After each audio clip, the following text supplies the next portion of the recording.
From Fox 14, the right news at the right time, and the Spirit of Community Award winner. This is Fox 14, your morning news. An Arkansas community shaken up after gunshots ring out, sending a police officer to the hospital. The suspect caught on camera. And cybersecurity threats in 4 Louisiana parishes continue. We'll share how area schools and state officials are responding. Plus, a tragedy on Bartholomew Lake highlights the importance of staying safe on area waterways. Good morning, everyone, and thank you for waking up with us on Fox 14, your morning news. I'm Randy Ayala. I'm Bodie Brooks. Thanks for joining us this terrific Tuesday, July 30th. The month flying is pretty much gone.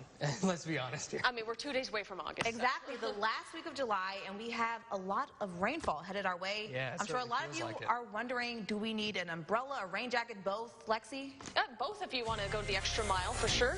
And if you want to go that extra mile, maybe some rain boots as well. But it's not going to be as bad as it was yesterday. A few areas this morning are seeing some of those showers, especially for our southern parishes. But we do expect that activity to continue to increase throughout the rest of our morning and into the afternoon.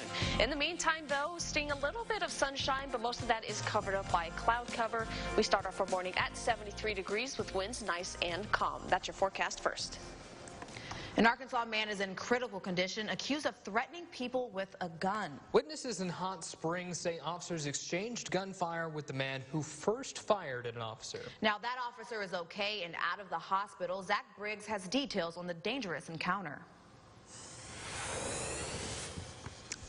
Oh my God, they're shooting! Oh my! Is this real? It's the violent reality seen and heard by dozens. Leroy Crawley happens to work at the Gangster Museum, just yards away from where gunfire erupted. It just feels like a scene from the old Wild West and some of the gangster days of Hot Springs. 12:30 Officer First Class Jonathan Smith and his K-9 responded to the 500 block of Central Avenue. Callers reporting that this man was brandishing a gun and threatening bystanders.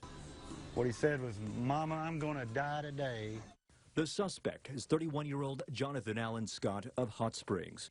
James Sutherland called police, witnessed everything go down.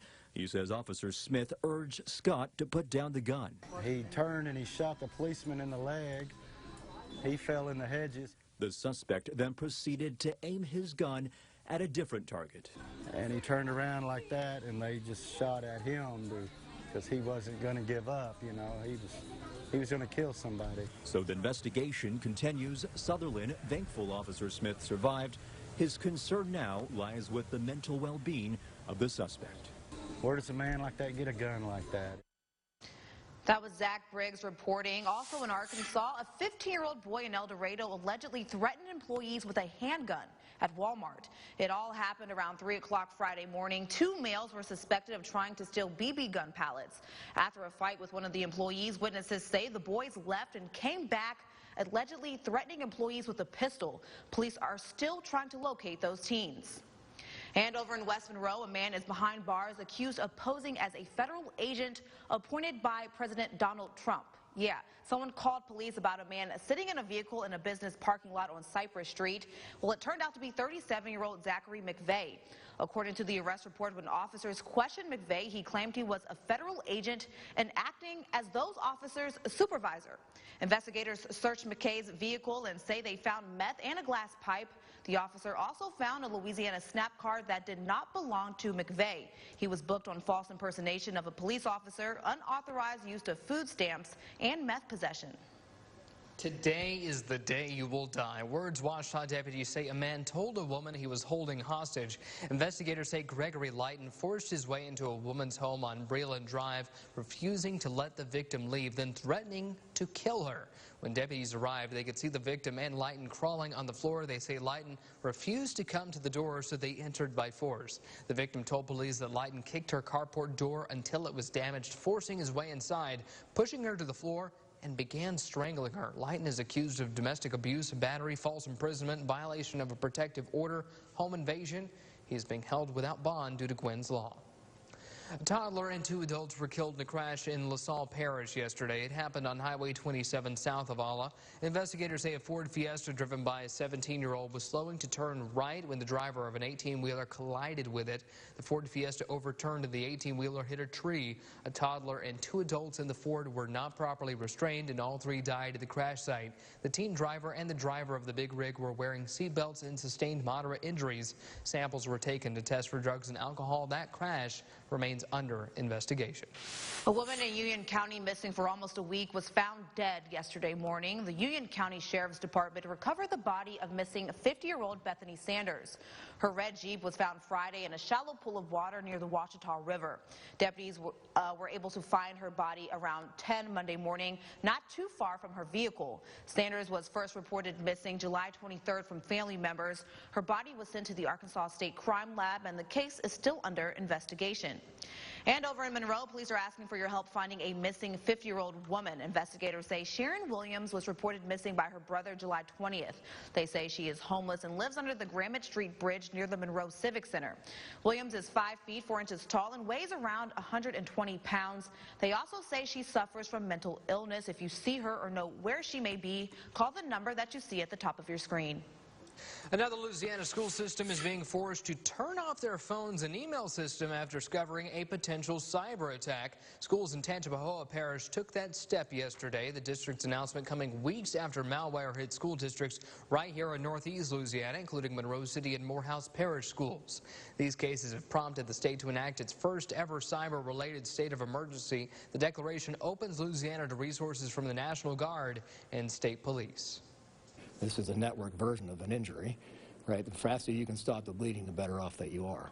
We were able to get on this on day 1, and I think that kind of triage was actually, it went a long way to making this thing at least limiting the severity of the impact.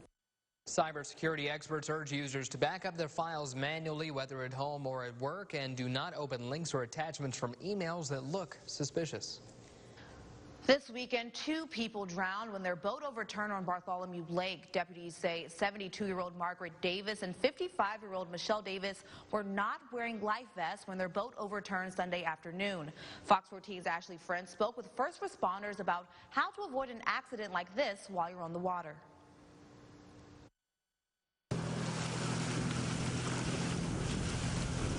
It started off as just a normal Sunday evening for 3 people out fishing and boating in Lake Bartholomew. Police say it quickly took a turn for the worse. Yesterday around 1:30, we received a complaint, a 911 call about a boating accident.